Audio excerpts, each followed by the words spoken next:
Good day, guys. How you all doing? Welcome to the second week of our course project management.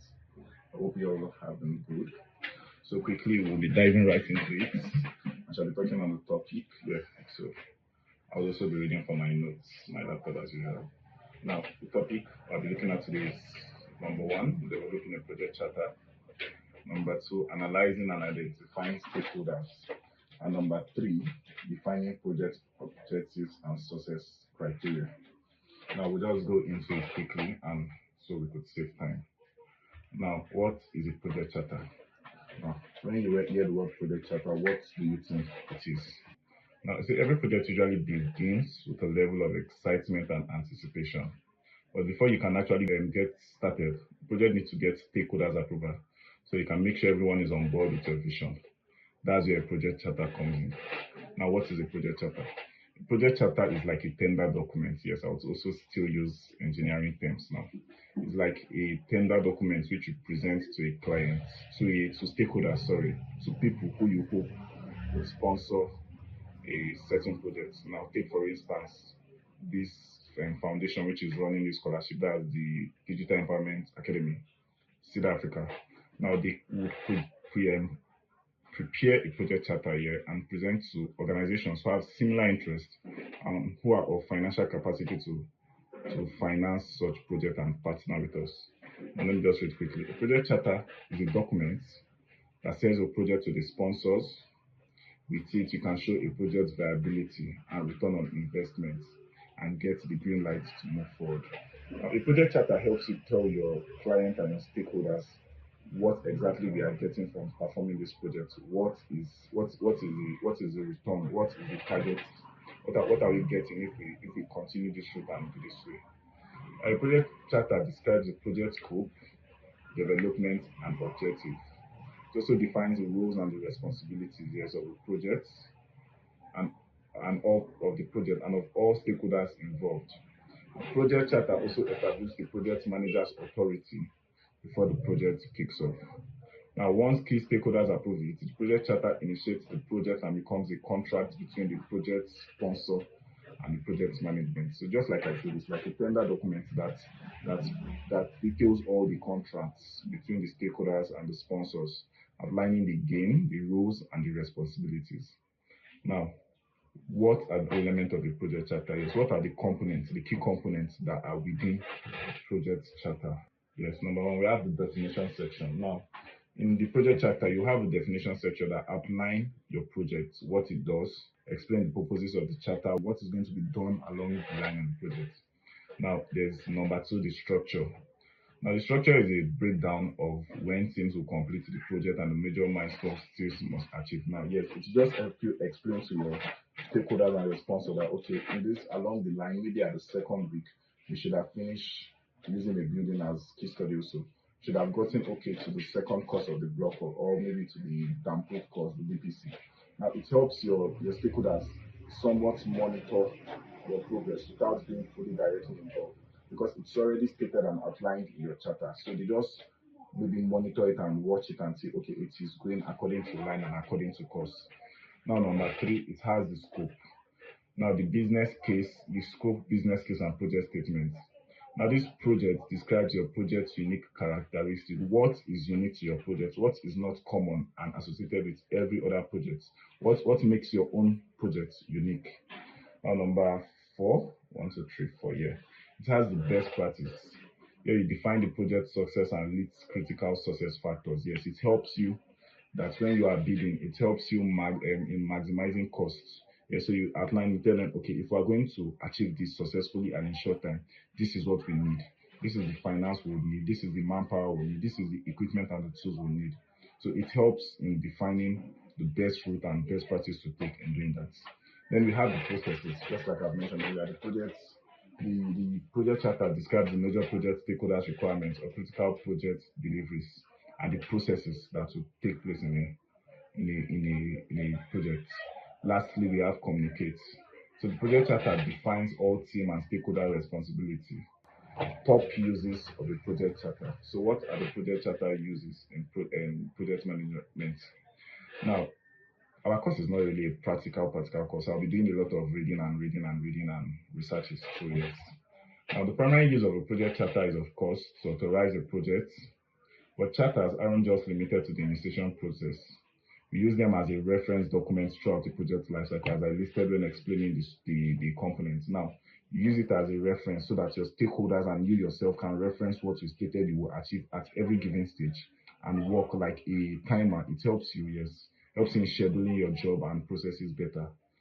Now, to ensure your work aligns with your objective, you can use a clear and concise charter to, number one, get project approval. Number two, serve as a reference point. Number three, hold stakeholders accountable. Yes, a project charter works both ways. It helps you hold stakeholders accountable and helps stakeholders also hold you accountable, because if you state that by the second week you would have achieved this goal and you have mobilized and given all full mobilization to do that, and and at the end of the day you don't do that, the stakeholders will hold you accountable for breaching the terms of contract. And also same with you, you could hold the stakeholders accountable for breaching terms of contract if they do not do what they're supposed to do at a given phase of the work. A project charter versus a project plan. So what's the difference? So what is really the difference between a project plan and a project charter? Now you've probably heard or you've created a project management plan before. I hope you guys have not, but hopefully you will do that. Now it's another key project document and not to be confused with the project charter. Yes, the project plan is a very key project component. Now the two documents are different, each with its uses. So one major difference is that the project charter is used to authorize the project, so you must prepare it before the project can start. On the other hand, the project plan is written right after the project has begun. Yes. Now when you bidded your project charter and it has been approved, then you make a plan that helps you follow through on your charter. Now it outlines the project scopes and objectives based on the project charter. The other difference between a project charter and a project plan relates to the primary purpose of each document. The project charter authorizes the project and the project plan provides guidance on how to execute the activities that have just been authorized. Just as the purpose of these two documents differs, so do their intended audience. The project charter is for stakeholders and the project manager, while the project plan is to guide specifically the project team. The project plan is created after the project charter has been approved, so it is used to guide the team. So as a project manager, if your proposed project, I don't know the project you're working on, maybe let me use construction again. If you have to build this house and you make a charter and so on, when it has been approved, you create a plan and give to maybe your electrician, your plumber, and everybody involved in the job and tell them, okay, this is how we are going to work, this is the plan for the job, and as we proceed. You have to create a project charter. Every project is different and have diverse needs, so it's obvious that there is no single best process to write a project charter. However, if you are quite sure where to start, follow the steps listed below. It's just a basic process, so I'll just list it. I jotted them down, and you can follow, and as you go, you can refine and adjust to your project. Number one, you name your project. You start by giving your project a befitting name. You would not want to, let's say, develop an app and name it. You give it a name, maybe a name that befits the project. Now, it says start by giving your project a name or title, or make it as specific as possible. The project name should be descriptive so that whoever reads it can immediately tell why you want to implement this project. The title should be easy to differentiate from other project charters. Yet it should be distinctive and easy to differentiate, and it should be descriptive. That's when you hear of the project title, you should know that okay, it relates to this particular kind of field. Now, a good example is software updates to improve UX for mobile app. Now, when you see that, you just know that okay, it has to do with a phone, it has to do with some apps in a phone and stuff like that. So your topic, your title, sorry, the project title, sorry, should be descriptive, should be enlightening enough to whoever is reading it, either the stakeholders or any other person, that when they read it, they can know commonly that okay, this is what it's talking about. Now, number two, define the purpose, objective, and project specification. Yes, now let me explain. In this number two, you need to explain the purpose of this project, the pain point it will alleviate, and how it will impact your organizations. What you hope to accomplish with this project, and how it aligns with the overall organization goals. the work that needs to be done, and who will do it for the project to succeed. Yeah, I think in this place now, this is where you list out your personnel, what you are going to do, the steps you are going to take, the time frame. So should be involved in this number two stage. Now number three, which I can also collate with number two, is state your budget. Now you can also do the budget in your purpose, objective, and project specification statement, but you could choose to bring it out and explain in much details and clarity how much you will need, how much of finance, how much of manpower, how much of time. All these things falls into the budget, how much it will cost you, and where the money is coming from.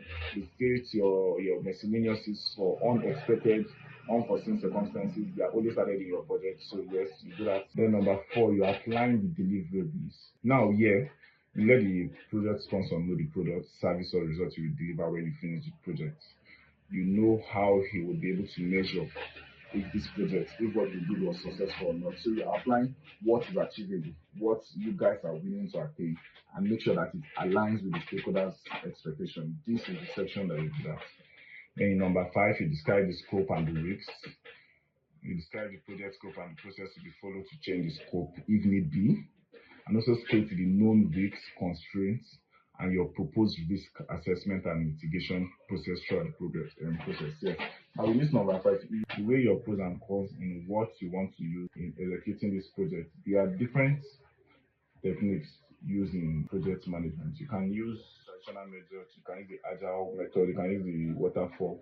See, they are just, but in this place now, you have to state your risk and how you can manage. You propose. If they are so insistent and constrained on using, okay, this is the process and method once it's fine. Make a proposition that okay, if we go this way, we would not have to, we would not do this, we would encounter this loss, or it cost us more, or just you get the gist. You do it, you state your risks and make a proposition. Then in number seven, you determine the key stakeholders involved in your project. Yes, this is very important. You'll be working with and reporting to several stakeholders, both internal and external, sponsors, employers, direct employers, and external, maybe board members if it's a company and stuff like that. Now, you do a stakeholder analysis and list these individuals in the section of your project charter.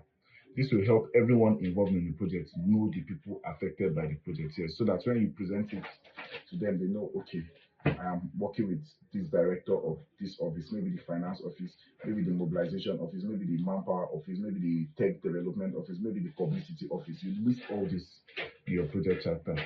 Now, as you plan your project, you need reliable tools that let you do all the planning and allocating resource, assigning tasks, deadline, adding milestone, all of this in one central place.